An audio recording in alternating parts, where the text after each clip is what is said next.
Bonjour à tous et bienvenue sur ma chaîne YouTube dédiée à l'analyse des idéologies politiques et de leur impact sur les finances. Aujourd'hui, nous plongeons au cœur des différents courants de pensée qui façonnent le paysage politique mondial. Si vous êtes nouveau sur la chaîne, likez et abonnez-vous pour ne pas manquer nos prochaines vidéos. Le conservatisme, comme son nom l'indique, vise à préserver les valeurs traditionnelles au sein de la culture occidentale. Les conservateurs tendent à promouvoir la famille nucléaire, la religion organisée, les institutions militaires ainsi que les droits de propriété. Ils prônent souvent le respect des normes sociales établies et une approche prudente du changement, mettant l'accent sur la stabilité et la continuité plutôt que sur des réformes radicales. Le libéralisme est généralement cité comme l'idéologie dominante de l'histoire moderne.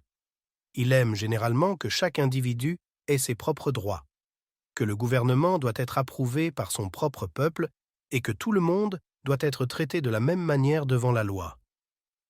Il aime aussi le libre marché des élections entre plusieurs partis politiques, une séparation de pouvoir entre les différentes branches du gouvernement, une séparation de la religion du gouvernement, un ensemble de valeurs fondamentales inscrits dans la Constitution: droit à la vie privée, liberté d'expression, liberté de la presse, liberté de réunion, ainsi que la liberté de religion. Le modérantisme.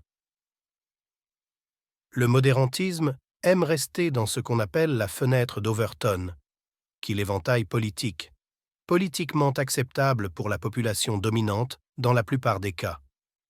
Les modèles sont apolitiques, ce qui signifie qu'ils s'en moquent, mais qu'ils ont un peu de connaissance dans la politique. Le capitalisme. Le capitalisme est un système économique basé sur la propriété privée des moyens de production et leur exploitation dans un but lucratif. Les caractéristiques centrales du capitalisme sont propriété privée, libre-échange, concurrence, division du travail, coopération sociale.